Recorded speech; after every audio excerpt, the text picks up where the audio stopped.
everyone, and welcome to the OklaRoots YouTube channel. In today's tutorial, we're going over the June's Bag Making Bee Club Box Mystery pattern, which is the Take a Stand pattern from By Annie. You guys, this bag is so much fun to make. You can make this with any type of material you want. I do suggest you use quilt cotton or some sort of a lighter weight material because there are a lot of layers, but this is such a fun bag. So, like with most of By Annie patterns, we are using a quilt cotton here today. We do have binding. Nothing about this is an advanced pattern in my opinion. I do believe it is very beginner friendly, especially if you're a beginner who's still a little hesitant at working with the thicker materials and you have a lot of quilt cotton because maybe you're a quilter as well.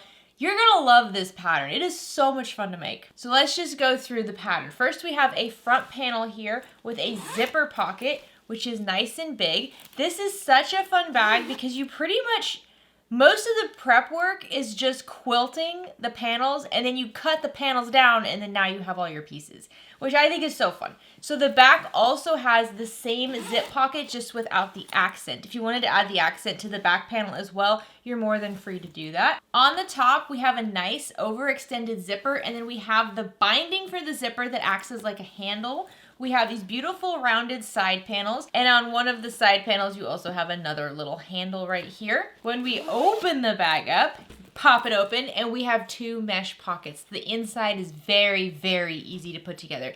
All of it is very, very easy to put together. Pretty much, you just spend most of the time when you're making this bag is just prepping everything, just preparing the pockets, preparing the panels, and then once you have everything prepped, you just sew it all together and then bind the ends. So like I said, this is a bag that we bind, and we pretty much just make these quilted panels, sew them lining sides together, and then just cover up the raw seams with binding, which gives it this beautiful look and this beautiful structure. If you're worried about binding, I am going to walk you through it today. I know a lot of times I don't walk you through making a bias tape binding, but I am today. Today I'm going to show you, just like the pattern suggests, exactly how to make bias binding using quilt cotton, which means it has nice stretch. You don't have any little ripples, no little kinks. It gives a very professional finish. It's a couple more steps, but trust me, it's worth it. The fun thing about this bag also is we have this beautiful strap, which I'm also gonna show you how to make. You guys know I'm all about like a quick workaround. And so usually I use webbing so I don't have to actually make a strap, but I am gonna show you how to make the strap. And what's cool about the strap is that it is a quilt cotton strap, but it's like wrapped around a webbing on the inside, which gives it nice, firm strap. You don't have to worry about it being too lightweight because it is quilt cotton. And yeah, I just love this bag. It's so stinking cute. And if you didn't know, this bag actually goes with another pattern that we've done, which was actually another bee box. And it's so cool. So I'm gonna take the strap off of this. I don't remember what month we did this, but this was a previous bee box. It's running with scissors. It's also a By Annie pattern. By Annie patterns, like I said, are really meant for quilt cotton, but in this one we used a lot of nylon and water resistant canvas. You can do the same with this. You can use nylon or water resistant canvas. Those are always options. So the colors might not go together, but the patterns do. So this is like a little stand. So what you do is you fill this up with all your goodies. Let's say you're going to a retreat, you're going to a friend's house, you're going out and about, you're gonna go sewing, or you're just in your own sewing room. You know what? When I started sewing, I didn't have a sewing room. I like had a closet that I kept all my stuff, and I would pull it out and take it to the kitchen table and work on it, and then I'd put it away. This is a great set if you're in that situation as well. You keep a lot of your stuff in here, you keep a lot of your materials for your project in here, you open up your running with scissors case, you have all your tools, you put your scissors, your stilettos, your pens, all that stuff in here, your needles and thread, and then you just store all these things together, and then when you go to your sewing table, you set this down on it. Watch, you open this up, flip it back just like that, lay it on top, and look at that. It holds everything in place. So now you're not spreading everything all over the table, trying to find everything, trying to find all your materials and your tools. Everything is organized, tucked right here. I love that. I love that so much because if you're a creator, it gets chaotic. So thank you as always to By Annie for allowing us to use your patterns on the OklaRoots YouTube channel. I love By Annie patterns. There are so many By Annie patterns, but one thing I really love about them is that they really are geared towards beginners, even though some of them are very extensive. Again, just because it's a beginner pattern doesn't mean it's quick. A lot of times it just means there's no skill set really necessary, that's complicated, you know what I mean? So if there's any patterns you'd like to see on the channel, please leave a comment down below. I have many on my list. There are some that are just so good. But you gotta go check them out. I'll have a link down below for their patterns. Thank you again, as always, to the Bag Making Bee Club for sponsoring today's video. If you're not aware, the Bag Making Bee Club is a mystery monthly subscription box that myself, Gabby from Wonderground Fabrics, and Jade from Heartwood and Hide, we meet, we discuss, we plan everything, we pick the patterns, we pick the fabric, we put it all together, and then send it out to you every month. And it is so fun. It is all of our favorite things. We always make sure, like, everything we pick is our favorite things. We were so excited about this Tulip Pink fabric coming out, this little dinosaur fabric. So we had to make sure we got it in a box somehow. And I know that it's quilt cotton, which we don't normally do, quilt cotton. I will say the Bag Making Bee Club is a more advanced beginner to intermediate level bag club. A lot of times we use a lot of vinyl and nylon and things like that, but this is definitely a beginner-friendly one. It's definitely a beginner-friendly one. So if you're new to the OklaRoots YouTube channel, please consider clicking subscribe down below. If at any point you like this video, please give it a like. Any questions, comments, anything at all, leave them down in the comments section. If there's any patterns you'd really like to see in the Bag Making Bee Club, please let us know. We're always looking at new patterns. We have a long list that we're working through. But if there's something specifically you've just been like dying to make and you want us to pick the material for you and just put it all in a box at a discount, just let us know and we'll bump it up on the list. All right, guys, let's get started. All right, so for the small version of this, you're gonna need 3/4 of a yard of main, 3/4 of a yard of accent, and 3/4 of a yard of lining fabric.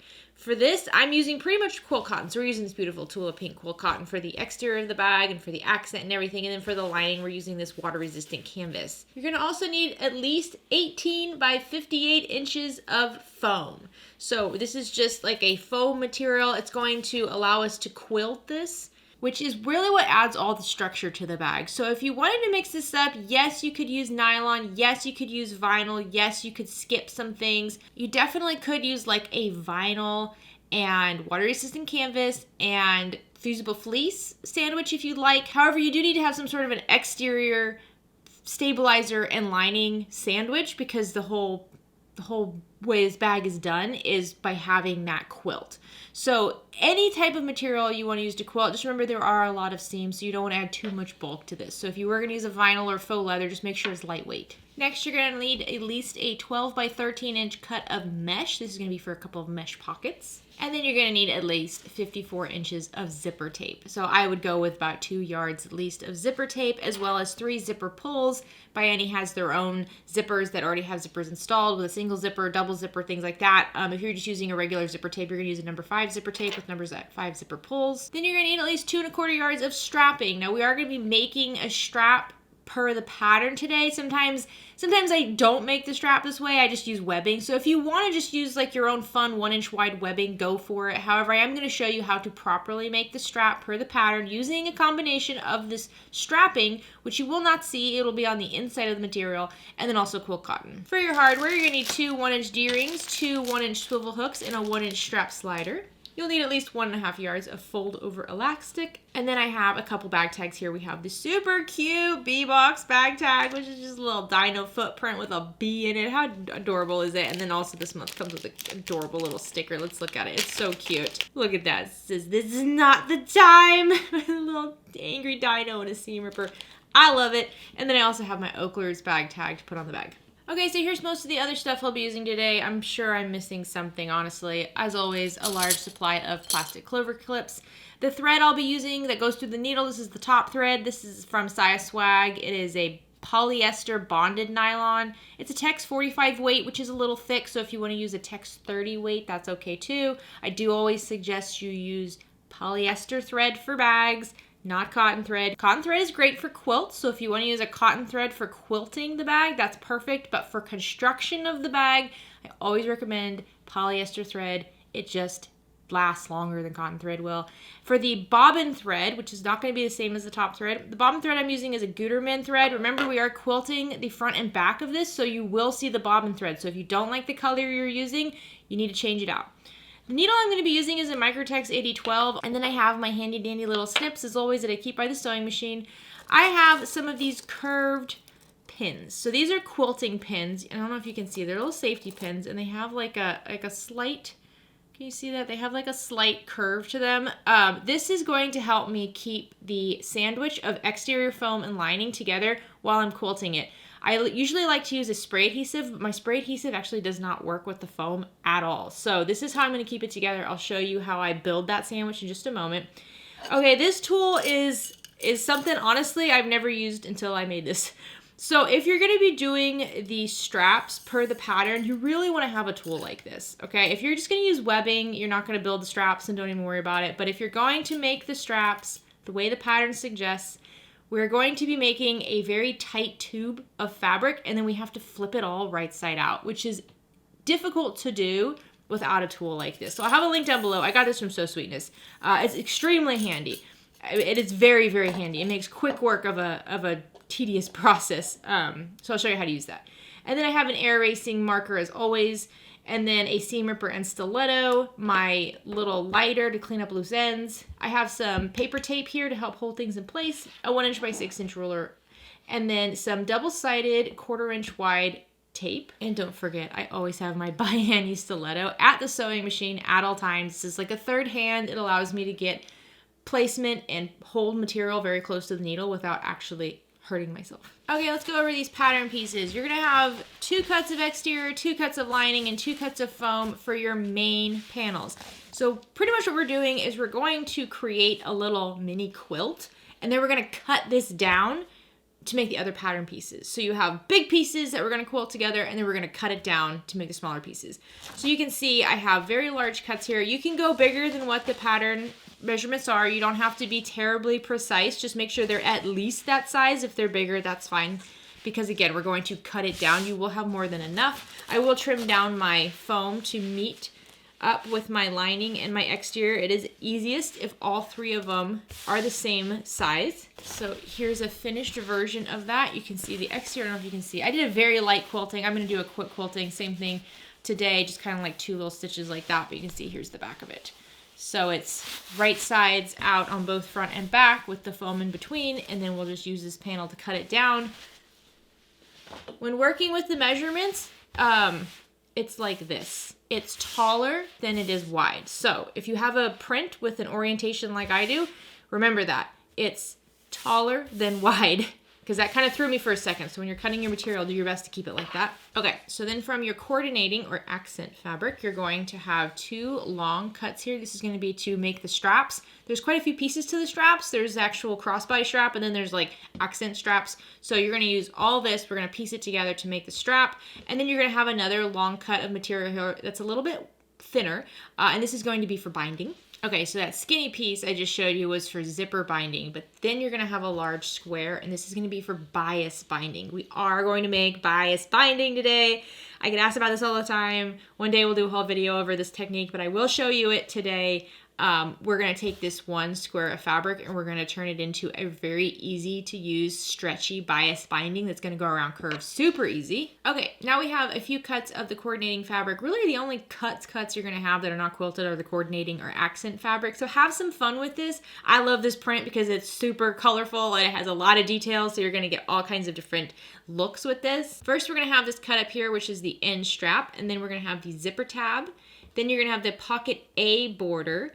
And then you're going to have 2 pieces here for pocket A and B bindings, and then you're going to have 2 cuts over here on the right for the end bindings. Since we have decorative zipper pulls, I'm not making any fabric zipper pulls today, but if you had more of a simple basic zipper pull, you can make a little fabric accent to add to it, which is really cute.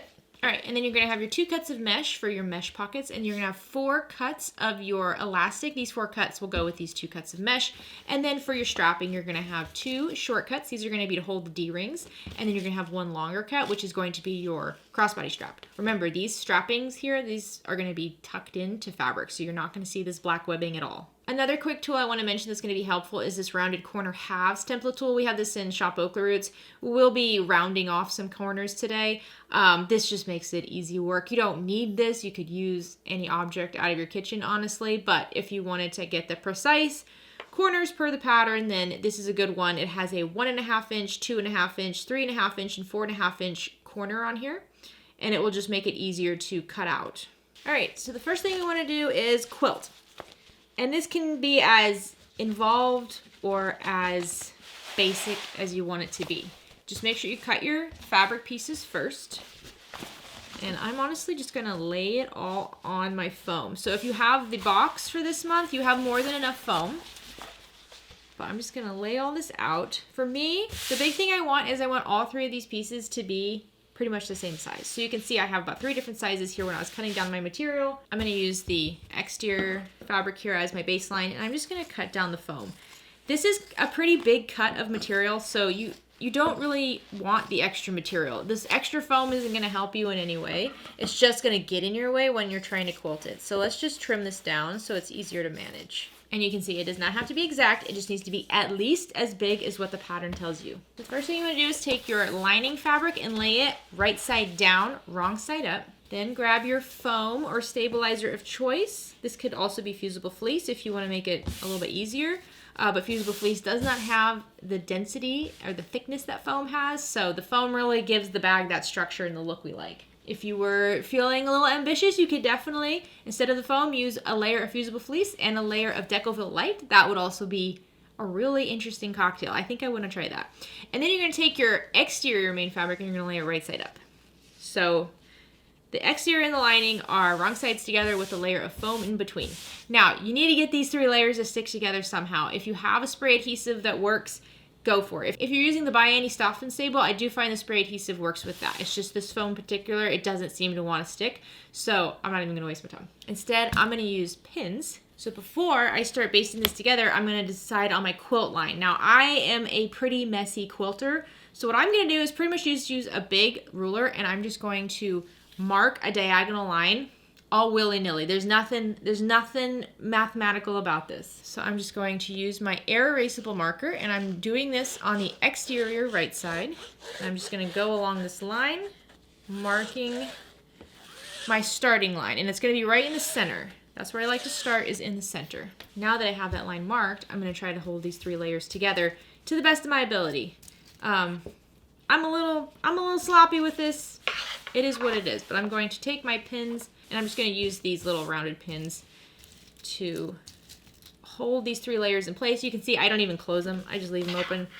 It's a temporary hold. If you have like a fusible mesh that can hold these 3 layers together, you can use that. Just make this as easy as possible. Don't make things harder than they have to be. And also, why are all my pins stuck together like this? Did my kids get into this? So I don't have any sort of pattern I'm doing when it comes to putting the pins in. I'm just randomly putting them around, trying to hold them together. This is not a quilt, so if you have a little bit of ripples somewhere, if it's not perfectly smooth, it's actually going to be just fine because it is a 3-dimensional object. It's a bag. You will not notice it in the end. So when you're quilting this, if you're like, my material's shifting a bit, don't get too bent out of shape about it. It's going to be fine. Okay, so like I said, very, very simple, basic. I just want these 3 layers attached for the most part. I will also be checking constantly at the sewing machine to make sure these corners don't pull up on me. There we go. And then I just remove the pins as I come up to them. So here's my quilting strategy. First row of quilting is I'm just going to start at one end and I'm going to quilt right over that line. And then I'm going to use my presser foot to figure out the 1/4 inch seam allowance. And I'm just going to go 1/4 of an inch to one side of that line and go down. That's going to give me my tight little double row of quilting. And then I have this tool right here. This is, I don't know if every sewing machine does, but on my Bernina, I can attach this to my presser foot and just kind of screw it in. And you can see it's just like this little foot here. And what I can do is I screw it in and then I use this to help me gauge where to quilt. So the needle with my regular presser foot will be over here somewhere with the bar, and then this little handy dandy guide over here, it's just going to line up with my first row of quilting, and that's how I space it out. If you want to use a ruler and mark a bunch of lines, you can do that. Chalk is great for that. You could use your air erasing marker. If you want to get real creative and do free motion quilting and design around all these little dinosaur heads, that's also an amazing idea. I highly support that. I'm all about efficiency, so I'm just going to do the double row of stitching, and I'm not even doing crisscross. I'm just doing one to keep it nice and quick and simple. So I use a 3.5mm stitch length for this, a top stitching length. Don't go too big, don't do a basting, it will unravel, it's not good. So 3.5mm stitch length I feel is a really good size for this. And just once again, make sure you're always checking the corners of your material so that nothing folds in. The last thing you want is to quilt this whole thing and then flip it upside down and see that the lining folded over and it's all messed up and you gotta redo the whole thing. Okay, I don't know if you can tell, but now I have both of my panels quilted and ready to be cut down. Now let's just discuss cutting these down real quick. So here's a finished version of this bag. Let's see, this is the front side of the bag. And I just wanna show you, this bottom piece right here is part of the pockets. So when you cut down these main panels, one of these main panels is going to be used for the main part of the bag, and the other main panel is going to be used for all the pockets. The main part of the bag that you can see is right here, and then the top right here. So you could get creative with this. If you have enough material, you could definitely use the accent instead for that so it pops more. Because this bit right here that you really see, and then this bit right here, and then the sides, those are all pockets.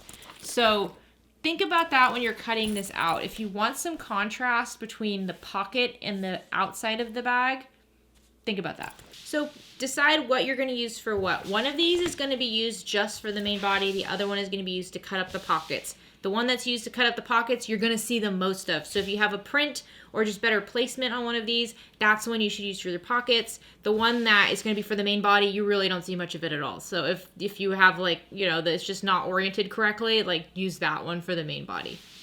So I'm going to go and I'm going to cut these up per the pattern, one for the main body, the other one for the pockets. So once you have it all cut, this is how it should look. You have one big main panel. Like I said, you don't see a whole lot of that. And then you have two. These are the front pocket panels. So you can see like this one, I really tried to center it. We'll see how well that worked out. And then you have your two side panels. Now, before we move on to the next step, the one thing you do want to do is you want to go based along all four edges of all these panels. So just a 4mm stitch length. Make sure you're keeping the lining and the exterior together. You're just going to baste along all the edges of all these panels. And that's just going to make sure that when we are working with it later, we don't have a situation where these things start coming apart and we don't grab it in the seam. So take your time, go do that, and then you are done preparing your main panels. So once you have it all basted, this is how it should look. All nice and neat. Okay, and so these are all done. Now let's work on prepping the rest of the stuff. So now let's move on to the bias binding. Now, bias binding is... It sounds like it takes a lot of work. It really doesn't. It's very quick. I don't know why I don't do it more often. First, you're going to have your square of material. And what we're going to do is we're going to grab a large ruler and we're just going to cut from one corner diagonally all the way to the other corner. And when you cut this like that, you'll have two large triangles. Now take one triangle and lay it right side up so it's a right angle just like this, and take your other triangle and lay it right side down so it's a right angle with the right angle on the top. So you see it's just opposite like this. This is how it should look. You need to have a 1/4 inch overhang on the top and the bottom. So our little pokey bits over here, little dog ears, those need to overhang by 1/4 of an inch. So grab your ruler to make sure that they do. And then once you have that edge lined up, grab your clips or pins, whatever is easiest for you, and pin these right sides together along this matching edge where you have corners overhanging on the top and the bottom. And now we're going to sew along this edge at a 1/4 inch seam allowance. So once you have that sewn together, what we're going to do is we're going to press this seam allowance open. And you know what? Since I'm using Tula Pink fabric and I'm sewing on my Tula Pink Bernina, let's use the Tula Pink also iron, because let's just do it. To press this open, first I'm going to press it as is, just like that. And then I'm going to gently pull up the top piece of material. I'm going to give it a gentle finger press. And the thing about quilt cotton is it stretches, which is what makes quilting a challenge. But especially right now, we cut it on the bias, so it's super stretchy, and it doesn't unstretch. So it stretches in one direction, and then it stays. So you have to be delicate, very delicate while we're pressing this, while we're working with it. Gentle fingers. Okay, now that I have it pressed like that, I'm going to flip it over, looking at the wrong side. And I'm going to give a gentle finger press to press the seam open.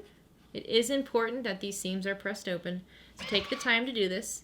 And then I'll grab my iron and just carefully run over that seam, keeping it open. If you have a starch spray, you can use that to help keep it nice and flat. If you don't know what I'm talking about, don't worry about it. We make bags, not quilts. All right, once you have that done, it should look just like this. Keep your iron nearby. We're going to be using it again. So now you have a parallelogram. That's right, geometry. We took two triangles, now we have a parallelogram.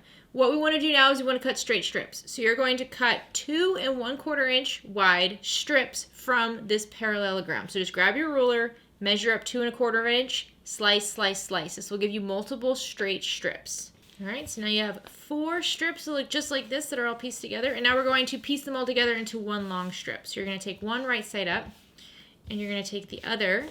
You can kind of eyeball it like this. You're going to take the other right side up. So you see how they just going to connect like this? To do that, we have to flip them at a 90-degree angle. So take the one on the right here, flip it up, line up those straight, short edges here. And just like we did with the first 2 triangles, make sure that there's an overhang of 1/4 inch on the top and the bottom. So those little, we call them dog ears. Those little dog ears need to go over there by 1/4 inch. So I'm just going to do that. And again, pins, if they're easier for you, use those. This is also where a thinner needle is going to come in handy, because I know that my needle kind of likes to shove this material down into the sewing machine. So I have one clip just like that. I'm going to take this fabric on the right, move it over, lay it right side up, grab another one of my strips, line it up how I want it to be in the end, and then rotate the rightmost strip up 90 degrees, 1/4 inch overhang on my dog ears, and clip along the short straight edge so that they're right sides together. Okay. And then once again, I'm going to take that top strip and I'm going to flip it down, right side up. I'm going to grab my remaining strip, line them up how I want them in the end, flip it up so that it's right sides together, dog ears overhanging 1/4 inch, and clip together, right sides together. So now I'm going to take this to the sewing machine, and along each one of my clipped edges, I'm going to sew at a 1/4 inch seam allowance. I'm going to try to backstitch at the beginning and the end, but if it feels like it's just eating my fabric, then I'm not going to backstitch. All right, once you have those sewn, grab your iron, and let's find each one of those seams that we just sewed, and you're going to press it open. Now, if you want to cut off the dog ears first, you can, or you can do it after you press it open. Whatever's easiest for you, but those little overhangs, you want to just snip them off. And then gently press open that seam and press it with your iron. And we're going to be working with this a whole lot more later, so if you want to give it all a nice flat press now, you can.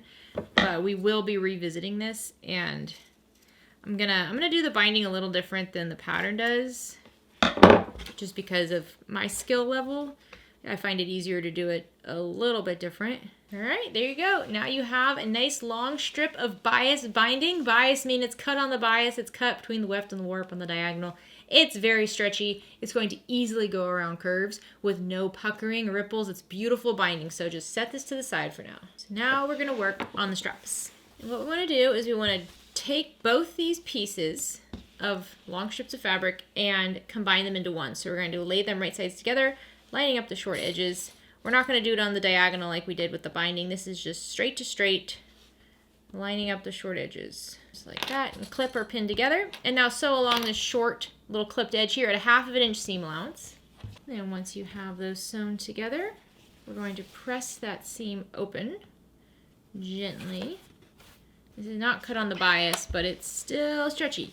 And once you have that pressed open, we're going to take it back to the sewing machine and just gently top stitch along both sides of that seam at an 1/8 inch seam allowance. So now we're going to do the hard part. We're going to take this strip and we're going to fold it so that it is right sides together, long sides together. You do not need to press this because we're going to deal with this later. So you don't need to press it with the iron, but just keep the long sides together. You can clip it or pin it or just eyeball this. We're going to take it to the sewing machine and we're going to sew along these long edges at a 1/4 inch seam allowance along the entire length of this, creating a tube. And the material again is wrong sides out, right sides together.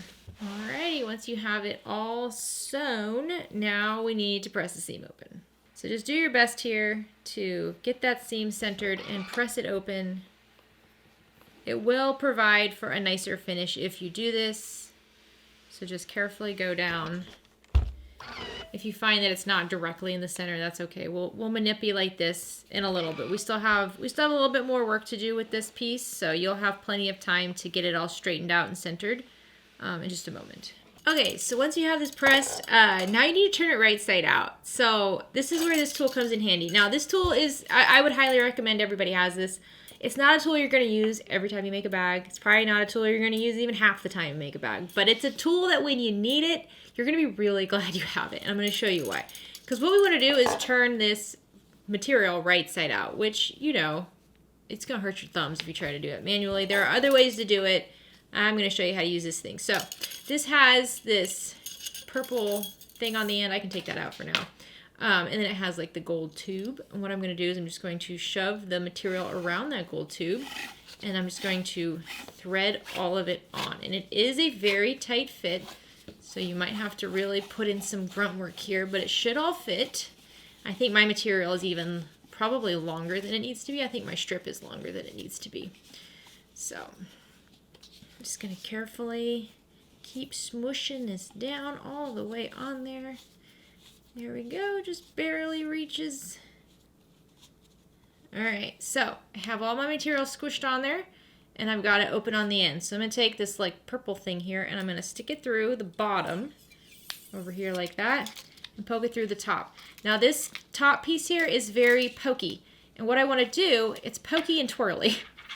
We're so technical here. What I wanna do is I wanna poke it through the end of my material, which again, my material is longer than it needs to be, and I'm gonna kind of twist it on there so that the little twist comes out of the material. It's really in there. And now all I have to do is gently pull it through the inside, and look at that. It just pulls it all right side out for me. Isn't that great? I know, my thumbs would be killing me if I tried to do this any other way. So again, it's not a tool you're gonna use all the time, but when you need it, you're gonna be really glad you have it. And you'll probably find more ways to use it, honestly. All right, now we're gonna do one more press, because now it's all tubey-like, and we want it flat. So I'm gonna find the seam, and I'm once again going to press it, but now I'm more focused on making sure that seam is in the center, just like this. If it's not perfectly centered, that's perfectly fine. Just do your best to get it in the center as much as possible. You just don't want the seam on the side of the strap. That's gonna make the next step more difficult. Okay, so now your, I call this like the strap cover, because you still need to put the strapping inside of this. So now your strap cover is all pressed and flat, ready to go. The pattern's gonna have you cut this into 3 pieces, so go ahead and cut those, and then we'll meet back. Alrighty, so now you have a long cut, and then a long cut of your strapping, and then 2 short cuts of your strap covering, and 2 short cuts of your strapping. So before we get started, just to make it easier, I'm gonna melt the ends of my strapping, so that I don't have to wrestle any fraying while I'm getting them inside the covering. All right, so the short strapping should be pretty easy to maneuver. You're just going to slide it inside that strap covering and thread it on. And again, the short ones, you shouldn't need a whole lot of extra material or safety pins or anything. You should be able to just kind of tug it on. There we go. And the strapping is shorter, so the fabric should overhang the ends, and the strapping doesn't meet it. It's kind of tucked in there. So do this for both of your short pieces here. All right, now once you have the short ones done, and you have about a 1/2 inch overhang on both ends, we're going to take this to the sewing machine, and we're going to top stitch along all 4 edges of each of these short strappings here at an 1/8 of an inch seam allowance. All right, once you have these top stitched in place, you're going to wrap this, like, it's a D-ring tab pretty much, and you're going to wrap it around your D-ring so that the seam side is along the bar, and then fold the strap in half so the raw edges come together on the bottom, just like that. So the seam is on the back side, you don't see it, and then make sure the D-ring is all the way at the top, just like that. So repeat with your other tab, threading it over the D-ring. And now let's just stitch right along the bottom edge at an 1/8 of an inch seam allowance to hold them together. Okay, you're supposed to mark placement for later as well, but it's going to be a while before I get to it, so it'll erase. So we'll go back to that in a little bit. But these are now prepped. You can set them to the side. All right, now let's work on the crossbody strap. You guys are going to be shocked I'm not using rivets for this. I know. So I'm adding a safety pin to the end of one edge of my crossbody webbing, because it's going to be a little tricky to thread this through. So I'm just going to start it just like I did on the short ones.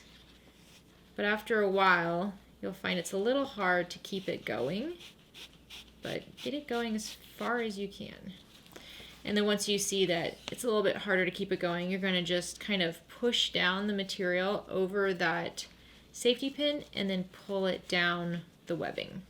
And this is just going to take a little bit of time. One little tip I'll give you is do your best to make sure you don't accidentally open the safety pin while it's inside of this tubing, because if you open it and it pokes through the fabric, it's really hard to close it again. I learned that the hard way. All right, so once you get it almost all the way to the end, you should still have about a 1/2 inch overhang. Just kind of hold that while you pull this and get the strapping to cover the rest of the strap. That part should be pretty easy. So I'm just gonna pull it down. All right, once you have it all smoothed out over your strapping, go to the ends here and just carefully push down those raw ends and turn them in so you don't have any raw end of your material. It's okay if it doesn't wrap around the strapping or anything like that. It doesn't have to. We're going to be sewing this down anyways. It doesn't have to be perfect. We just don't want any raw quilt cotton edges because they will fray, and that's not what we want. So just take your time to kind of flatten out that edge just like that, tucking in those raw ends. Again, it doesn't have to be perfect. We just don't want raw edges. All right, once you have those tucked in, nice and neat, we're gonna take this to the sewing machine and we're gonna top stitch along all 4 edges of the strap at 1/8 of an inch seam allowance. It's gonna hold the strapping in place and close off those open ends on the side. Okay, let's make our strap. So we're gonna make a strap just like we normally do, except I'm not using rivets, which is just shocking for me. Honestly, I don't think I would use rivets with quilt cotton. I don't work with quilt cotton a whole lot, but I know it does fray. So if you did want to use rivets for this, I would suggest after you punch your hole through this for the rivet, add some fray check onto the material so it doesn't fray. Or maybe just even a little dollop of glue. Maybe like some Beacon 3-in-1 glue. Just put the glue right over the hole so it kind of glues the threads together, and then do your rivet. That would be a good idea. But I'm going to sew it. So I'm going to take one of my ends and I'm going to thread it so that the seam side goes against the metal bar, and I have my slider here right side up. I'm going to slide it from the bottom up and over that middle bar, just like that. Now you can fold this down by about 1.5 inch. I just kind of eyeball it honestly, and I'm going to use a couple clips here. Now I'm going to go to the sewing machine and I'm going to sew down a box with an X through it to hold this in place. I'll try to do a little diagram on the screen to show you my order of operation when I'm sewing this down, but it does, if you go over the same spots over and over again, that's fine. I like to use a zipper foot when I do this because the zipper foot allows me to get really close to the hardware without having to worry about hitting it. All right, if you were paying attention when I sewed, you saw that I did not do it the way I did in my diagram. I'm going to try it the second time though. It's just hard to remember, but at the end of the day, it really doesn't matter. As long as you have it all stitched in place and it's nice and sturdy, it's okay. If you go over the same place over and over again, that's fine. Using thread that hides easily makes it so that you can't really even see it.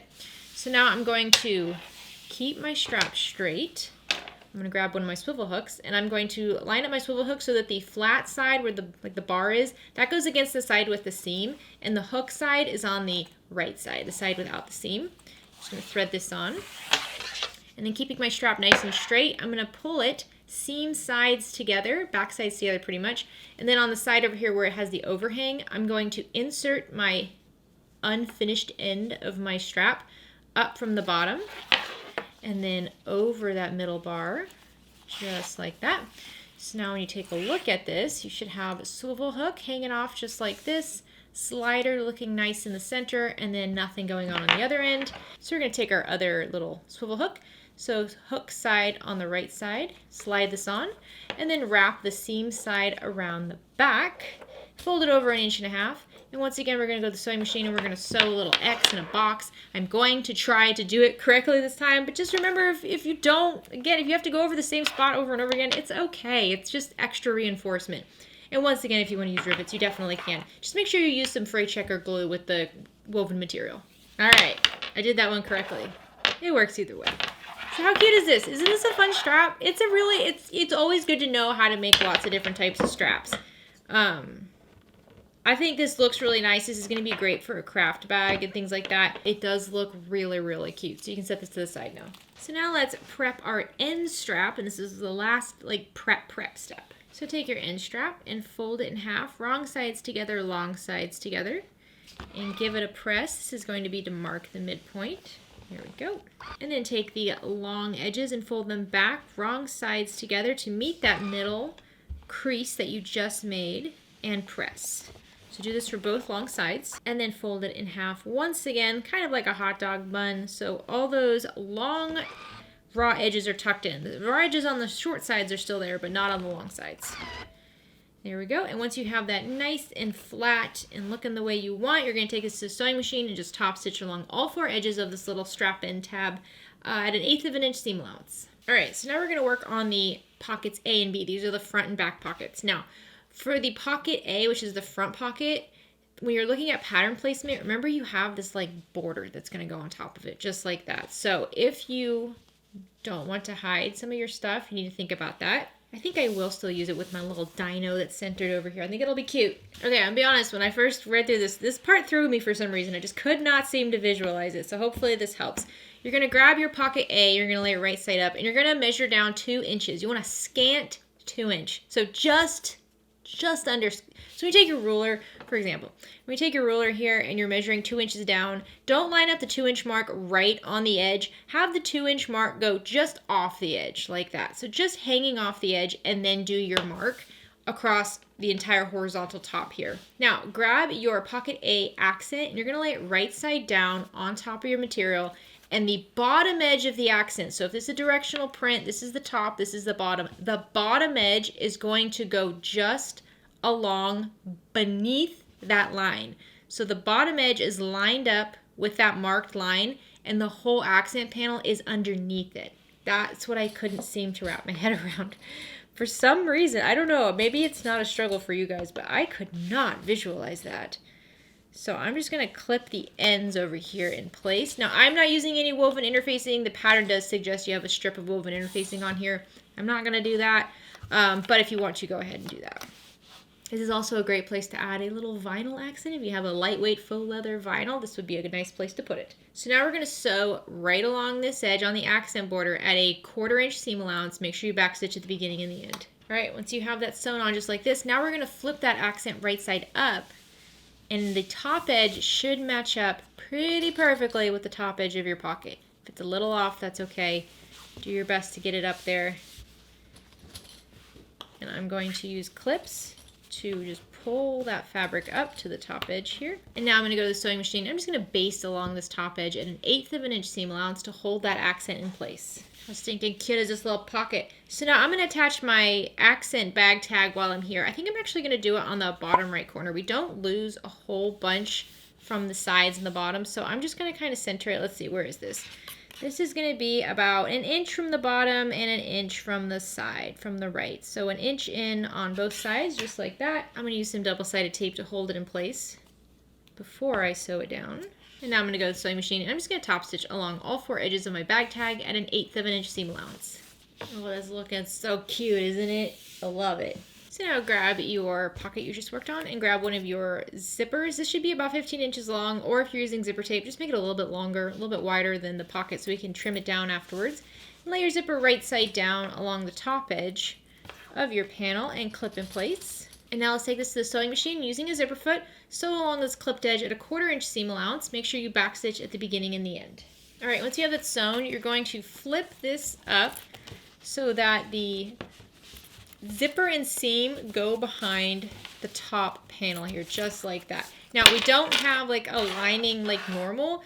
The lining is just the back of this quilted panel. And so to kind of help with the raw edge of our zipper over here, what we're going to do is from the lining side, we're going to top stitch right along the edge of our zipper tape to flatten it out. This does mean that the bobbin thread is going to be seen on the front, and it's going to look like a top stitch from the front. So if you need to change your bobbin thread color, go ahead and do that. If you prefer, you can just top stitch from the front of this and top stitch at just a little bit more than 1/8 of an inch seam allowance to get close to that edge, but there is a chance that you won't catch very close to the edge. So I'm going to do it per the pattern, and I'm just going to carefully fold this down and top stitch right along the edge of my zipper tape at 1/8 of an inch seam allowance. All right, so the back is nice and flat now, and the front looks really nice. It does look just like a nice top stitching, so I'm happy with that. I'm good with it. Okay, so your pocket A is good. You can set it to the side. So now for pocket B, this is what I'm going to add my OklaRoots bag tag to. I just measured down 2.5 inches, and I centered it, and I'm just going to top stitch along all 4 edges of my OklaRoots tag at 1/8 of an inch seam allowance. And now for pocket B, I'm going to install the other 15-inch long zipper or just a little bit wider than the pocket zipper like mine is, I'm going to install this the exact same way I did for the A panel or the A pocket. Once again, make sure your zipper closes towards the left when you install this, but I'm just going to stitch it down and then top stitch the back end exactly like I did with pocket A. Now we're going to bind the top of these to finish off the top of the pocket, and I'm going to show you how to bind it per the pattern, but then I'm going to show you a couple other different options later on how to bind. So per the pattern, what we're going to do is we're going to fold our binding in half, long sides together, wrong sides together. You don't need to press anything. You don't need to press anything, because when you wrap this around later, it might not be exactly where you want it. So I'm going to do this for both of my binding pieces again, long sides together, wrong sides together, and I'm just clipping them in place. Just the binding for now. So now I'm going to grab my A pocket, I'm going to lay it lining side up, I'm going to take my binding and I'm going to line it up along the top edge of my zipper. Now make sure the sides of your binding match up with the sides of your pocket. If your zipper's overhanging like mine is, just make sure it lines up correctly. And clip this binding in place. So it's the raw edges you're clipping to the raw edge of your zipper along the top edge here. So once you have it on the A panel, repeat this with the B panel. Again, on the lining side, on the back side. Now I'm going to take both these to the sewing machine and I'm going to sew along the top clipped edges at a 1/4 inch seam allowance using a zipper foot. Make sure you back stitch at the beginning and the end. Alright, so once you have these sewn on, you're going to flip it to the right side. And what you're going to do is you're just going to take your binding and wrap it around to the front, just like that. Now you might find some double-sided tape makes this a little bit easier, so we'll give it a go. Just remember that you will most likely be sewing over it unless you're using 1/8 of an inch wide double-sided tape. Bianni has 1/8 of an inch wide basting tape that actually works perfect for this. So if you want to check that out, I'll have a link. I think we might even sell it in our shop actually because I use it so much. I just happen to have this 1/4 inch next to me, so I'm going to use it. So I'm going to add my tape and then I'm going to take the paper off the tape. And then I'm going to gently fold my binding up and around. And really all I'm trying to do is cover those stitches. So I'm not like trying to get too close to the zipper tape or anything, or the zipper teeth. I'm not pulling on it too hard. I just want to cover those stitches that I just made sewing it on the back side. So just make sure it can roll over that. And this is why I said I didn't press it earlier, because like where that crease is, it can kind of change. So if you want, you can use clips instead of the tape, or you can use clips and the tape. I think I'm going to use clips and the tape.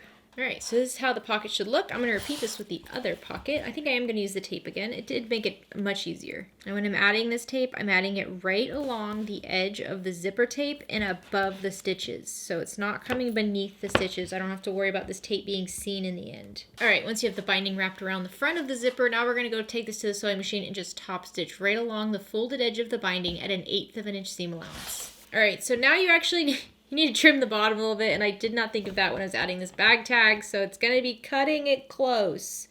Hopefully it'll look okay. You're going to measure from the top edge where the binding is down 7 inches and then trim off any excess on the bottom. You will have stuff to trim off. It is going to be a close call with this tag here. Alright, it's very close, but I think we might be okay. It's about 3/8 of an inch from the edge, so it's going to be close, but we might be okay. So now we're going to go baste along this bottom edge where we cut to make sure we seal the edge again. Just baste it at an 1/8 of an inch seam allowance. Okay, so now if you want to add your bag tag, I would suggest adding it to the bottom corner 1 inch up from the side and 1 inch over from the right side. That would be a cute place for it. Like I said, it's going to be close. Alright, you can set these two pockets to the side. Now let's work on our mesh pockets. These are pretty easy. You have your little fold over binding here. Which side is the right side? Which side is the wrong side? If you can't tell, then they're both the right side. That's how it works for me. So take your elastic and lay it whichever wrong side you want to be, wrong side up, and then take your mesh and you're just going to pretty much lay it right over your elastic like that, so that the top edge of your mesh lines up with the fold going down the center of your elastic, and fold the elastic over that top edge and clip in place. It's pretty easy. So once you have one done, you're going to add the elastic to the top and bottom of both of your mesh panels. All right, once you have the elastic clipped on to the top and bottom of the mesh, we're going to take both these to the sewing machine and we're going to top stitch right along the bottom edge of each fold over of the mesh at 1/8 of an inch seam allowance. I do like to back stitch the beginning and the end. Just go slow with this and don't let anything kind of get caught up with your needle. The elastic is easy to sew on, but it can start bunching up and be frustrating, so just use a stiletto and go slow. All right, once you have the top stitching done on your mesh, you can set these to the side. All right, so now grab your 2 side panels and your 2 side panel binding pieces, and we're gonna bind these the same way we bounded, the same way that we bound the front pockets. So once again, I'm gonna take my binding and I'm going to fold it long sides together, wrong sides together. So it's right side out. I'm just going to use clips to hold this in place. I'm going to do this for both of them. And then with the end pieces lining side up, make sure you know which one is the top if you have a directional print.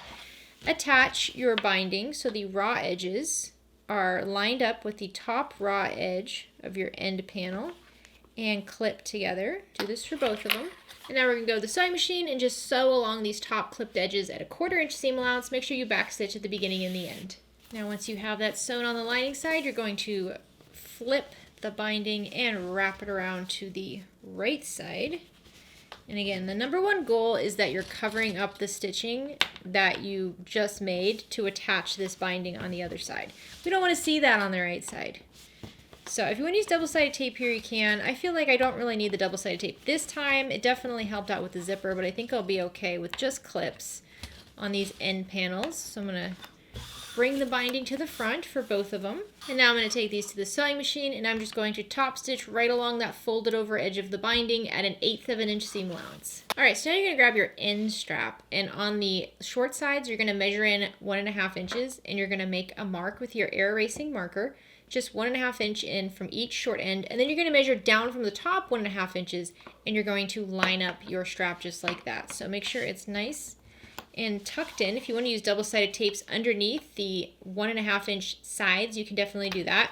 So what we're going to do is we're going to go to the sewing machine and we're going to top stitch along the sides and that 1.5 inch mark and the short edge, the raw edge over here at 1/8 of an inch seam allowance, except the 1.5 inch mark. Just go straight over that. You're going to do this, you're going to make 2 little rectangles on both sides so that the center is unstitched but the sides are stitched down.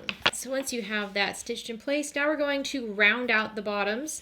So I'm going to use this rounded corner halves template because we want 2.5 inch corners. So on this I have a corner here that says 2.5 inches. And I'm just going to line up the sides next to that 2.5 inch mark with the straight edges. And then I'm just going to mark this and round it. If you have one of our other ones that's not a halves, it's like a whole one, you can do the 3 inch, 2 inch. Honestly, it's not a big deal. If you want to use like a soda can or something, you can use that. You just want to round these corners. So then once I have the corners marked, I'm going to grab my scissors and I'm just going to cut right along those rounded marks. So I'm just doing the bottom corners of these end panels. Okay, and then once you have this trimmed down, just make sure you go back to the sewing machine and baste along those curved corners that you cut at 1/8 of an inch seam allowance so that you're holding down the material. Now your little end pieces are all prepped. You can set those to the side. Okay, so now that we have all the pieces prepped, all we have to do is put it all together, which is actually not that bad. It's pretty easy. The prep work is the most time-consuming part. This next part goes pretty smooth. So for the next step, we're going to mark some placement lines. An air erasing marker is what I'll be using. A fabric or a water erasing marker would be good for this because we are going to be making a lot of lines on the exterior side and also on the lining side, and we need them to last a little while. So the problem I run into with the air erasing marker is that it starts to disappear before I'm ready for it to disappear. So I can always remark if necessary, but if you want to use a chalk pencil, that's also a great option here. Okay, so for the exterior side, you're going to measure 8.5 inches down from one of the short edges, so like the top, 8.5 inches down, draw a horizontal line, and then you're going to measure in 1 inch from the right side and draw a vertical line. So you have like a little backwards L shaped here, 1 inch in from the right. Then you're going to just rotate the entire panel, and you're going to again measure down 8.5 inches from the other short end make a horizontal line. And then once again on the right side, measure in 1 inch and make a vertical line. So your two vertical lines are on opposite corners. So just make sure you have it like that. This is for strap placement, and you need to make sure that they are on opposite corners. And then on the lining side, you're gonna measure in 2.5 inches from the short edge, draw it's a horizontal line if you look at it this way, but a parallel line to the short one at 2.5 inches, and then another parallel line at 8.5 inches, and do the same thing on the other side, 2.5 inches and 8.5 inches. All right, so let's first attach these carrying strap tabs. What you're gonna wanna do is grab your two strap tabs, and if you haven't already marked this from before, you're gonna need to mark it now. From the bottom edge, measure up 6 1/4 inches and draw a little horizontal line that goes parallel to your D-rings. Do this for both of them. This is going to help you with stitching guides. So on the right side of our exterior material, where we have this little L shape here, you're going to take one of your carrying tabs and you're going to line up the bottom edge with that 8.5 inch mark, and you're going to line up the right edge with that 1 inch mark, just like this. Now, if you want to use some tape here, you can use tape. If you have some heavy duty pins, you can do that. I'm almost out of tape, but I'm gonna use what I got. So I'm just going to line this up so that, again, it's the 1 inch in, and I have my tab so that I can see that 6 1/4 inch mark. There we go. And then I'm going to rotate this around, and I'm going to add the other D-ring tab in the same manner. So once again, 1 inch in, and then the bottom edge is at that 8.5 inch mark. Do your best to keep them flat. Don't let the two layers of the strap kind of go apart. That's where the tape comes in handy. Honestly, you don't really need tape. You can just kind of eyeball it at the machine and just visually keep it in place. But if tape helps, then do that. So this is what it should look like. You see how they're on opposite ends? And then the D-rings are right next to the top edges. So the top over here, the top over here, the D-rings are on that side. So now we're gonna take this to the sewing machine and we're gonna top stitch along the bottom, the sides, go over that 6 1/4 inch mark, back down the other side to hold these straps in place. Make sure you do this for both of them. I do suggest that you backstitch at the beginning and the end. And using a zipper foot here is going to be really helpful to get close to these D-rings. All right, so this is how it should look now. Your straps are nice and secure. So now we're going to flip this over. We're going to work on the lining side. We're going to go back and forth a lot. It's kind of the cool thing about this pattern is that you layer on different pieces on the front and the back, the front and the back, and then it kind of hides most of the stitching, which is really neat. I love it. It's really, really creative. So you're going to grab your two mesh pockets. We're going to add these. These are the only pockets on the lining side. This is a beautiful, beautiful, simple pattern. So you're going to take your mesh pocket and you're going to lay it right side up, and you're just going to line it up with that 2.5 and 8.5 inch mark, just like this. It should extend off the edges, so you don't need to tuck in the edges. We're not making it a poofy pocket. I guess you could if you wanted to. You can use tape here or pins, whatever you prefer. If you're using water-resistant canvas for your lining, I don't suggest using pins because the holes don't come out. I'm just going to add a couple clips, honestly, to the sides. There we go. I'm going to do the same thing on the other side. Just make sure my pocket is right side up. Okay, so now one thing to remember is that the short edges are the top of the bag. This is how it's going to be in the end. So we need the top of these pockets to remain open. So don't sew the top closed. What we're going to do now is we're going to go to the sewing machine and we're going to sew along the sides and the very bottom of each pocket at 1/8 of an inch seam allowance. I'm going to use top stitching for this. Then we're going to come back and we'll divide up the pockets and discuss that. But for now, just basting along the sides at 1/8 of an inch seam allowance and top stitching along the very bottom, all at 1/8 of an inch seam allowance. All right, once you have the sides and bottom basted on, you see we have a nice pocket like this, so when it stands up, it'll be just like that. You can leave it like this if you'd like. You can break up the pockets however you want. I'm gonna go with the pattern. So on one side over here, to me, it doesn't matter which side it is, if it's gonna be on, the front or the back of the bag. But on one side over here, I'm gonna measure in 5.5 inches and draw a vertical line, again with my air erasing marker. And then on the other side, I'm gonna measure in 2.5 inches and draw a vertical line. And those are gonna be where I stitch. On the other pocket, we're just gonna do a center line right down the middle, just like that. So what I'm gonna do for each one of these is I'm gonna start at the bottom of the pocket and I'm going to stitch up one side of my line, go over and stitch down the other side of my line. Back stitching at the beginning and the end. I'm going to do this for all 3 of my stitch lines. Having that double row of stitching really helps to reinforce the pocket, and it also allows the thread to start and stop at the bottom, so it'll be hidden in the end when it's covered up on the front pocket versus the thread having to start and stop at the top or you might see that later. Okay, once you have all your pockets sewn on, once again, just double check that you didn't accidentally sew the top. All right, there we go. Everything is pocketed and looking nice. So now you can just trim down the sides of your mesh. I find this easiest to look from the exterior side and just let my scissors just kind of trace the sides of the material, just like that. So do this for all the excess you have from your mesh. All right, so now we're gonna attach our pockets. So if you have a front and a back that you prefer with your main panel, think about that now. I'm just gonna go with this as the front.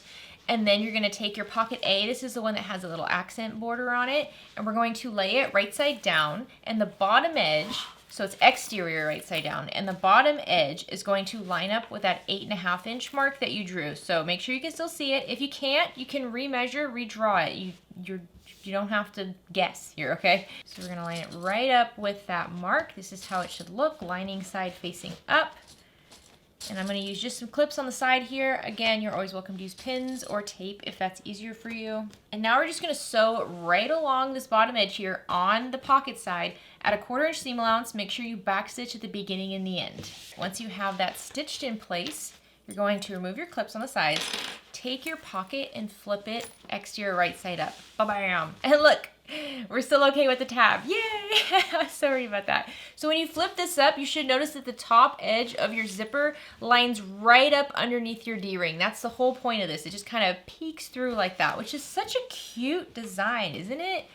So now what we're gonna do is we're gonna line up the sides. Be careful with this. Make sure you focus on lining up these sides properly. Get them completely lined up, the pocket side and the main panel side. There we go.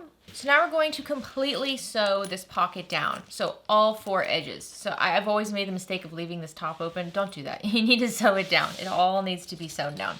So on the top and the sides, we're gonna sew at an 1/8 inch seam allowance. The pattern does suggest top stitching the bottom at a 1/4 inch seam allowance. I might do mine at an 1/8 inch seam allowance just because my tag is so close to that seam right here, and if I feel like if I did a 1/4 inch, it would kind of cut into the design, and I don't want to do that. So whatever is easiest for you, but top needs to be an 1/8 inch seam allowance. 1/4 inch will be too big of a top stitching, and then the sides again are just kind of basted on an 1/8 inch. So go around the entire pocket, sewing it in place, and there you go. One of your pockets is done. So you can open it up. Pocket. Isn't that cute? I love this. So now we're just going to repeat this with pocket B. I'll walk you through it since I got to do it anyways. So once again, we have pocket B. We're going to lay it so that the bottom edge matches up with that 8.5 inch mark right here, and it's lining side up and below the mark. And I just like to attach some clips to the side. I feel like that holds it in place just fine. And now I'm going to sew right along this bottom edge on the lining side of my pocket at a 1/4 inch seam allowance, back stitching at the beginning and the end. Once you have that stitched in place, take your pocket and flip it so it's exterior right side up. And the top edge, once again, should come up just beneath your D-ring. It should just poke out like that. And we're going to line up the sides and clip the sides in place. And then you might want to use some tape if you feel like this top zipper edge is kind of wobbly and you're having a hard time getting it straight. You can grab some tape or some pins and just pin down this top edge. And now we're going to take this pocket to the sewing machine, and just like we did before, we're going to top stitch along all the edges, the top, the sides, the bottom, all 4 of them at an 1/8 inch seam allowance. And I do like to back stitch at the beginning and end, and I always suggest starting and stopping this top stitching on one of the side seams because those will be hidden later. Okay, your main panel is all done. You got all your pockets on there. Now we just have to add the ends, bind it, put a zipper on it, and you're done. So before we get started, trim down your zipper tape. And after you trim down your zipper tape, don't forget that zipper tape is a plastic thread. Most likely, if you're using the kit, it definitely is. And that thread will unravel easily. So to prevent that, we grab a lighter. And you can still do this even with the foam and everything. We grab a lighter and we just carefully melt down the edges. Now, yes, I'm also melting down some of the quilt cotton. It's okay. Don't start a fire. But what I'm focusing on is melting down those plastic ends of my zipper tape because that's going to seal them shut so that they don't fray over time. So I'm going to repeat this with all the overhanging edges of my zipper. Now take your panel and lay it lining side up, and on the top, from the short edges, you're going to measure down 5/8 of an inch and just make a mark on the side seams. So we're just marking 5/8 of an inch from the top on the edge. This is just going to help us with placement for our end panels. Okay, so arrange this so that it is exterior right side down, and the A pocket, so that has that border, is on the right side, and then the B pocket that does not have the border is on the left side. And then grab your end panel that has the little handle here, and let's mark the midpoint. We haven't done that yet. So to mark the midpoint, I'm just going to fold it in half, and I'm going to cut a teeny tiny little triangle. That just allows me to see it from both sides. I'm going to mark the midpoints on this big guy too. So once again, I'm just folding it in half to find the middle, and I'm just going to use my scissors to cut a teeny tiny triangle. Doesn't have to be anything fancy. It just has to be so that I can see it wherever I need to see it. So I'm just gonna pinch. I'm gonna do this for both sides. Again, this is on the long edge here. There we go. Okay, once again, A pocket exterior on the right, B pocket on the left. Lining is right side up. Grab your end piece that has the little handle and lay it exterior right side up, and match up the midpoint on the bottom edge of your end panel with the midpoint on the top here of your main panel, and just use a couple clips to hold these two together. Now we're going to fold up the left side, and we're going to fold up the end panel, and we're going to bring them lining sides together. The top edge of this little end panel is going to line up with that 5/8 of an inch mark that you marked on the top edge of your main panel. And let's just focus on clipping those together first. I know this starts to feel a little funny, especially if you're a quilter and you're so used to everything staying flat. Moments like this, it's like, it's three-dimensional. That's a bag, baby. So we're gonna do the same thing on the other side. So we're gonna pull it up, lining sides together. The top edge of the end cap matches up with that 5/8 of an inch mark from the top here. And I know it's kind of fighting you on the bottom. Just ignore that for now. Just clip it to this position up here. And now we can kind of pop it all up. Hopefully you guys can see. So now when we have it all popped up like this, I'm going to go along the straight edges first and just clipping this together. So you can see it's all exterior, right side out, linings right sides together on the inside. And this is a classic Bianni, design where we pretty much just clip it all together like it's going to be in the end, and then we just cover up the seams with binding, and it looks amazing. So once we get down to these curves, we're going to kind of just tuck in these curves, and you should have no problem wrapping the main panel around those curves. I don't even find that I need to clip into it at all to get it to spread. If you're using a thicker material like vinyl or faux leather, you might find it's a little bit more stiff, so if you need to, you can clip into the main panel, not where the pocket is here, but bottom part over here, just little tiny 1/8 of an inch deep clips, not even cutting the basting stitches, just to let the panel spread a little bit more. But honestly, you really shouldn't need to. If you're using quilt cotton, you definitely don't need to. It spreads just fine. Okay, so now we have to sew this. So to do that, you actually want, it's always the opposite of what you think it's gonna be. So you want the end panel here, this end cap with the little handle, that's going to be down on the sewing machine bed, and you're going to sew it down just like this. You're going to go around. Again, if you find these corners are fighting you, just little itty bitty little clip with your scissors, just enough to let the material spread out a little bit. You're not cutting the end panel, you're cutting the main panel just a tiny bit. But you shouldn't have a problem. So we're going to go to the sewing machine, and we're going to lay it so that the main panel is right side up, and we're going to sew around this at a 1/4 inch seam allowance, carefully going around all the edges. I highly suggest you use a stiletto here. A stiletto is going to let you hold the material in place so it's not fighting you so much. And any part of the bag that's getting in your way, just push it, shove it down. It's okay if it wrinkles. We can always iron it later. How was it? I find it actually isn't that difficult to sew around those curves, but if you're new to this, I can see how that can be very challenging. My biggest suggestion is just don't worry too much about perfection. Because this is a quilted bag, if you do have a little bit of pinching or pleating in some places, it's really not noticeable because the quilting definitely distracts from that. So once you have one side down, we're just going to repeat that with the other side. So grab the other end panel. Now it's going to be harder for you to set it up like you did before, but just remember, it's lining sides together, bottom sides together. You got to make sure you mark that middle on the bottom edge of your end panel as well. So lining sides together, bottom sides together, and we're going to clip along this bottom edge here. And then just like before, we're gonna bring up the top edge to that 5/8 inch mark. Again, linings together, exteriors outside. Just always remember that the end pieces don't come up all the way to the top of the bag because we still have to add a zipper. We still have a lot of work to do up there. So they only go up to the 5/8 of an inch mark and clip together. And then I always find it easiest to clip all the straight edges first and then work on clipping the little curved bits. So just like before, we're gonna sew with the end panel facing the sewing machine. So down on there, the main panel is facing right side up. We're gonna sew along the edge at a 1/4 inch seam allowance. This one is a little bit more tricky because you do have a lot fighting against you. So just don't forget that if you need to push down and squish up the other end of the bag to keep it out of the way, then do that. One thing you might notice is that I am using a zipper foot when I do this. I find that a zipper foot is much easier to use around those curves than a regular, bigger presser foot. Backstitch at the beginning and the end. All right, so now you have a good idea of what your bag looks like. How cute is this? I love the structure of this. I do. I love it a lot. So now we're gonna bind these sides that we just sewed. And I'm gonna go a little off script here. The way that they do the binding is the same way we did the binding on the top of these zippers and on the top of the side panels.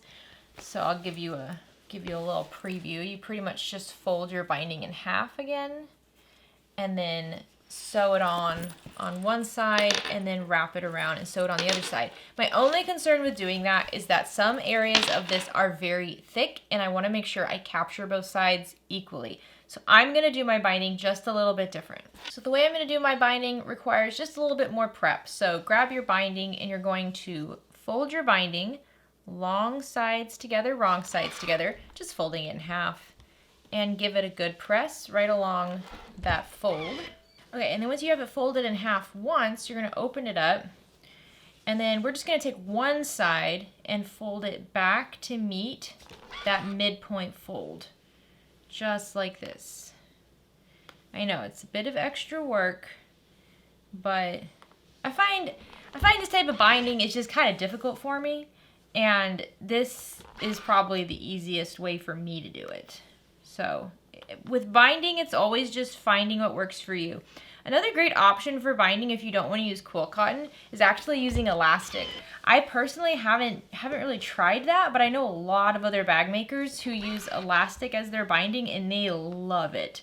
So it is something that's on my list of things to try, but it would require significantly less prep work. And when I say elastic, I mean that fold over elastic that we used for the mesh pocket. Just get more of that. And you just wrap it around because it already has that kind of fold in the center. You just wrap it around the seam and sew it on. And it also stretches so you don't have to worry about it bunching up, you know? So that's definitely something to try. Alrighty, so this is what my binding looks like. One side is folded in towards the middle and I can still fold it in half just like this. So that's how it is. So now I'll show you what I'm gonna do. I'm gonna grab my main bag and I'm gonna look at the end panel here. I'm gonna take my material and I'm gonna start at the top edge of my bag and I'm working on the edge of my binding that's not folded over. So you see I have the folded over edge here. I'm not working with that edge at the moment. I'm just working on the flat edge. And I'm gonna lay my binding right sides together with the seam here. So it's right sides together with this exterior side of my end panel. And I'm just gonna clip it in place. Now you don't have to clip it right now. You could honestly just add it as you sew. That's another option. Maybe we'll do that for the other side. But if you like to kind of pre-plan this out, then you can just take your time here and clip this down. But if you need to adjust it at the machine, just know that you can. You're not stuck to it being exactly like this. Because again, this material does stretch and so things change. You know, when you're at the machine, things change. If this was like a water resistant binding or a nylon binding, then you know we don't really have anything change. So you don't have to worry about it stretching when you're sewing it. All right, and then once I get to the end, I let it overhang just a bit so that if I need extra, I have extra. You should still have plenty of your binding left for the other side. All right, so now I'm gonna go to the sewing machine, and this time I'm actually gonna sew it with the end side up. And I sew it just over a 1/4 inch seam allowance. Honestly, I'm gonna probably sew closer to a 3/8 inch seam allowance. I know that's not the seam allowance for the pattern, but I find that a 3/8 inch seam allowance works really well so that when I fold this over, it catches it all nicely because my binding is a little bit bigger because I'm doing it different. So I'm going to sew about a 3/8 inch seam allowance all the way around, attaching the binding. Make sure you backstitch at the beginning and the end. Once you have that sewn on, if you sewed it the way I did, you should see that's why we don't like to sew with this end panel up, because it's difficult. So once you have it sewed on, what you're going to do is just make sure you refold the edge that's already folded, and you're going to just wrap this around so that the folded edge comes to the right side of the bag. Now, you don't have to make it super tight, but we do want to make sure that it covers all the stitching on the side. So the stitching from when we first sewed this, and then the stitching from just now when we did a 3/8 inch seam allowance. But if it's a little loosey-goosey, that's okay too. And if you find that your binding is just a little too loosey, you can actually even fold it more in. So you can see I'm just kind of folding it more and wrapping it around so that I can get it a little tighter. So this is why I like doing it this way, because this way it's not too loose, it's not too tight, I'm not struggling to get it to, you know, cover the stitching.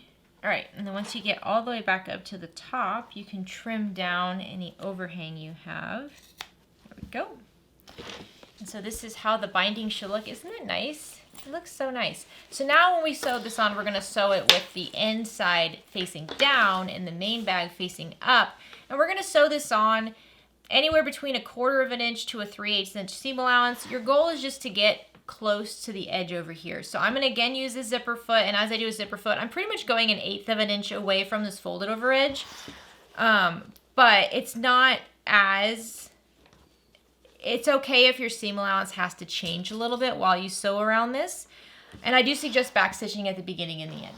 All right, this is what it looks like in the end. And this is what I like about it, is that the side panel still looks nice and clean where the binding is, and then the front panel also looks nice and clean because I had more, you know, I folded it over and I was looking at it while I was top stitching it on. So I think I really like that. So I'm going to repeat that exactly for the other end panel. I'm going to do it off camera because it is exactly the same as what I just did. If this binding isn't your style, then you do your binding the way you prefer it. All right, there we go. Both sides are now bounded and looking so cute. So now we just have to attach the zipper and we're done. So now grab your remaining zipper tape and cut it down to 18 inches long and add your zipper pull. If you want to sew over the closed side, so you see when the zipper opens, it opens on the left. When it closes on the right. If you want to sew over the closed side to make sure the zipper doesn't fly off at any point, you can go ahead and do that. I'm going to leave it for now. A lot of times I'll put a clip on the end of it, but we'll deal with that in a little bit. One thing I do want to do though is make sure I melt down both ends of my zipper tape so I don't have to worry about fraying while I'm working with it. Okay, I like to think that my bag, either side can be the right side, because on the first try I installed the zipper incorrectly, which is fine. This is the back. Technically this is the front. The piece with the accent panel, that's the front. So just remember that as you're installing the zipper. This is the front, here's the side handle on the right.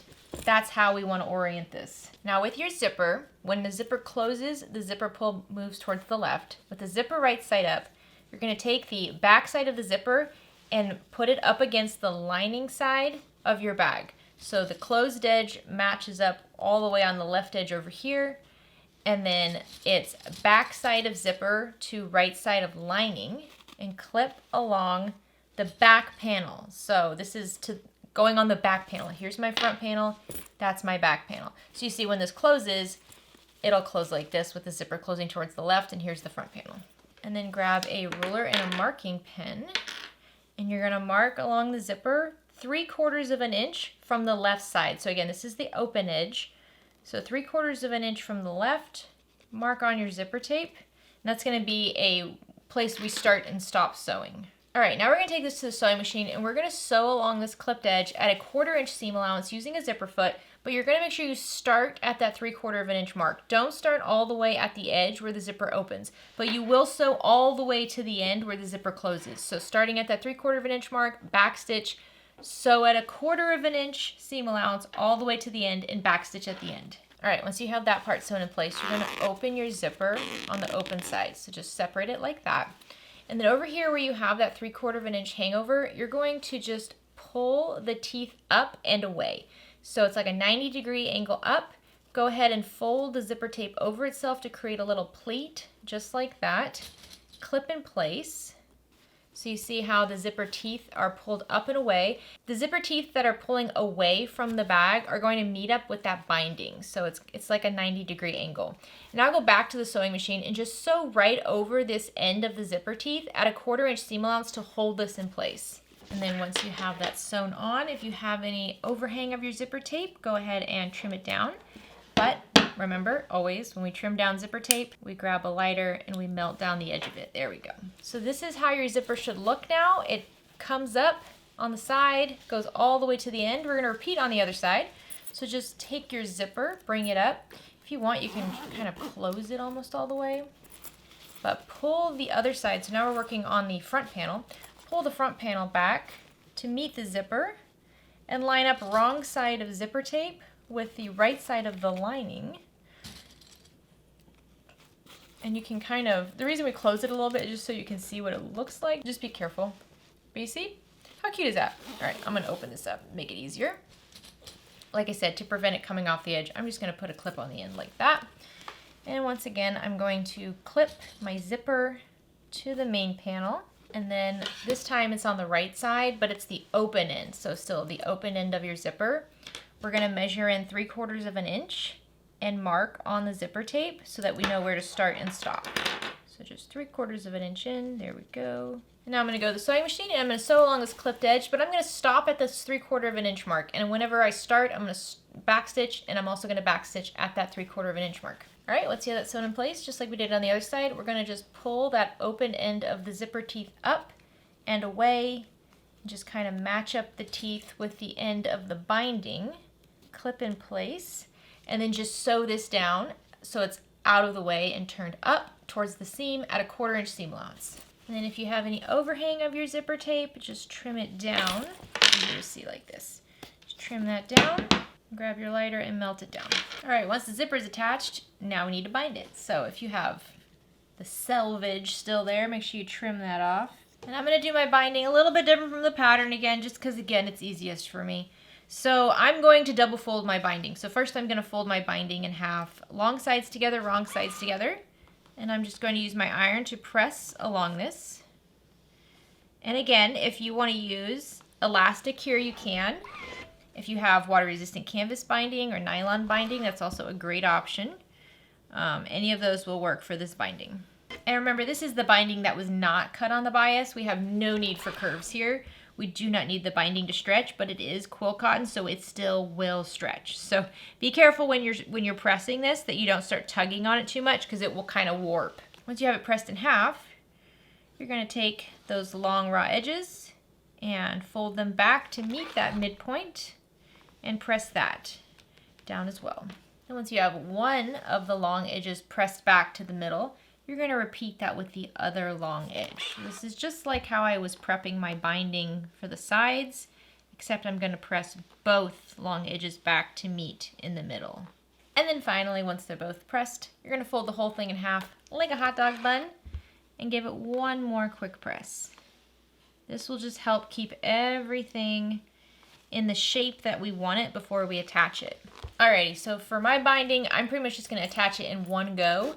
And be done. So that's why it's a little bit different. So I'm going to take my binding, it's double folded, and starting at the closed end of my zipper, I'm going to wrap it around the edge. Now, when you do this, especially if you're doing it my way, you don't want the binding to get too close to the zipper teeth or else it'll catch. So it's not the biggest deal at the very end of our zipper tape right here, because this will get covered up later with the zipper tab.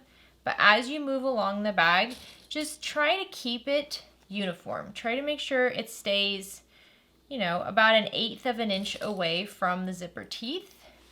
And then once you get to the bag part, just keep wrapping it around the zipper and now also the bag. So it's going to completely cover the seams.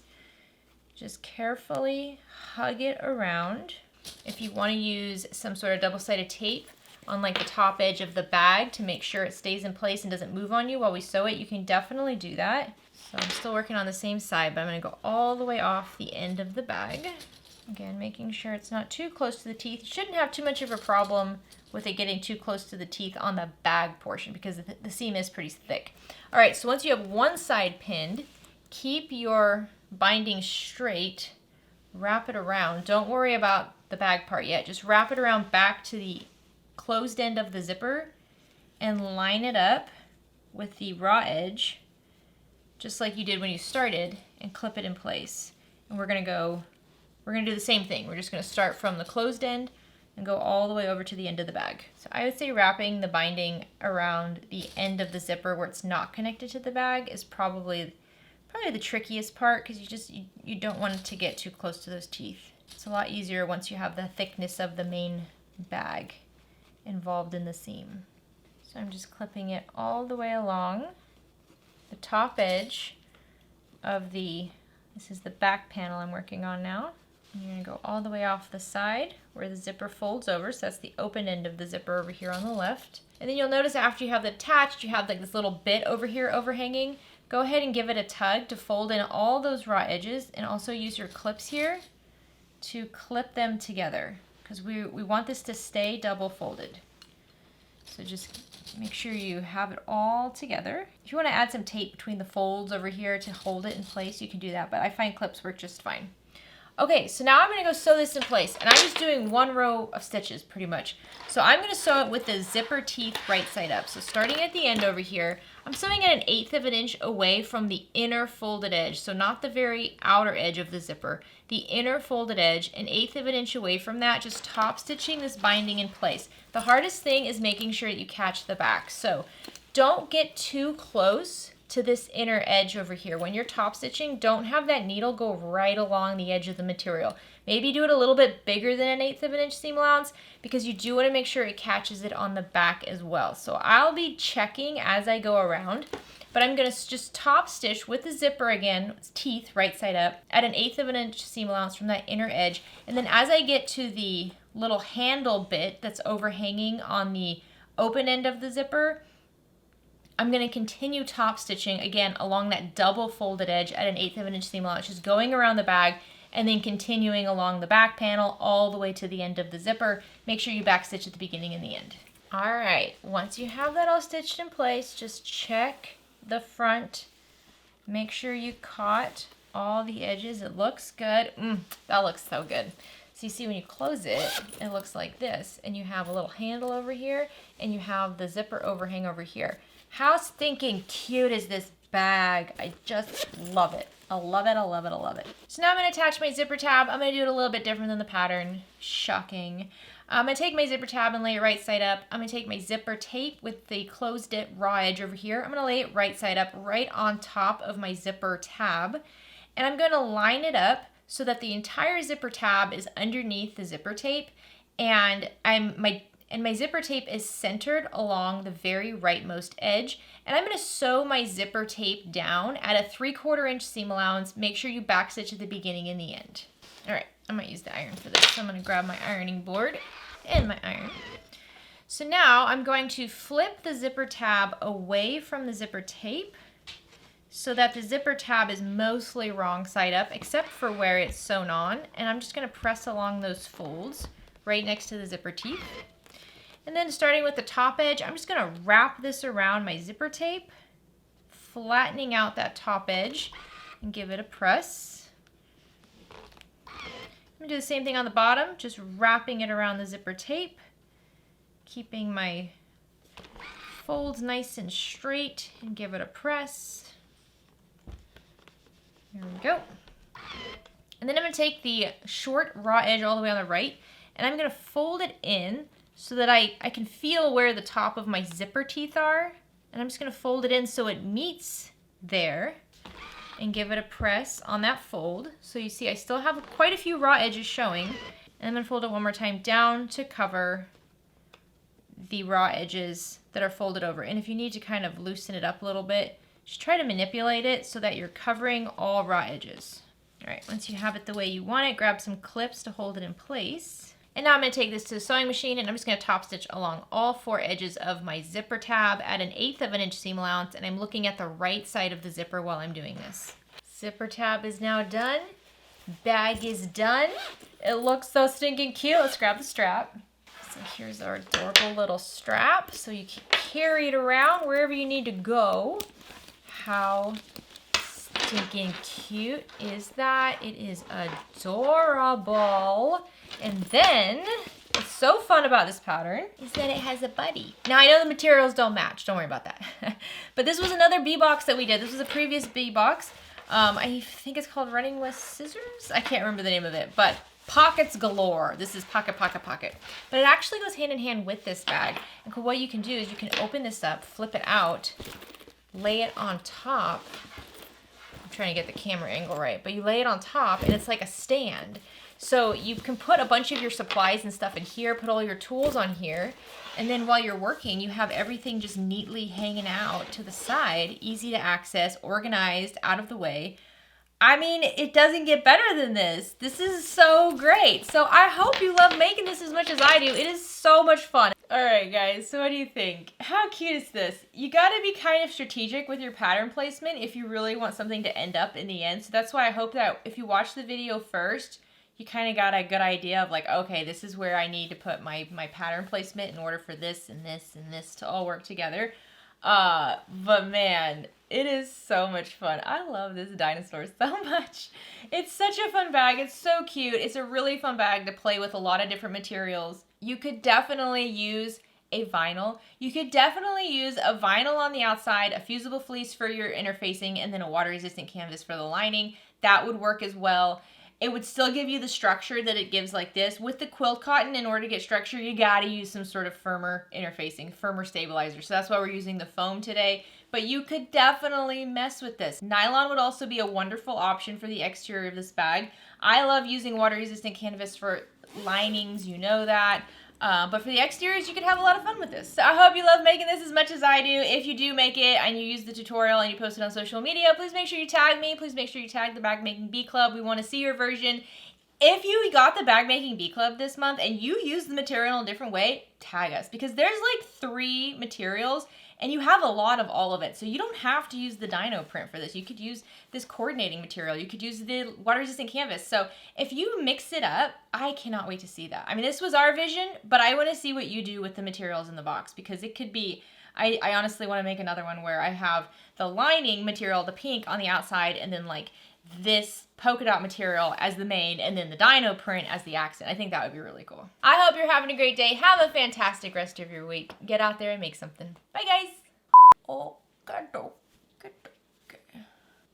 What we're gonna talk about today is the June Bag Making Bee Club box. And this is,